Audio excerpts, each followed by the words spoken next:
Gott kvöld, verið velkomin í Fokkfréttir. Í dag var tilkynnt að bið eftir liðskiptaaðgerð sé komin í 9 ár. Læknir segir þetta vera jákvætt því flestir sjúklingarnir degi áður en komið af þeim. Ráðuneytið kallaði þetta sjálfbæra lausn. Stjórn íslenskra hóteleigenda hlaut í dag nýsköpunarverðlaun fyrir nýja verðstefnu að rukka meira fyrir minna. Gestir hótela fá nú lykil á herbergi en þurfa að byggja það sjálfir úr gömlum pallettum frá Bónus.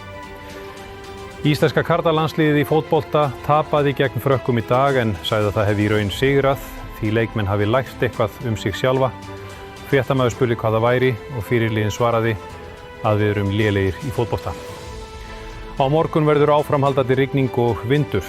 Veðurfræðingar segja það sé vegna þess að Guð hati Ísland. Þetta voru Fokkfréttir kvöldsins. Við sjáumst aftur á morgun nema við fái loksins að komast í aðgerð. Góða nótt.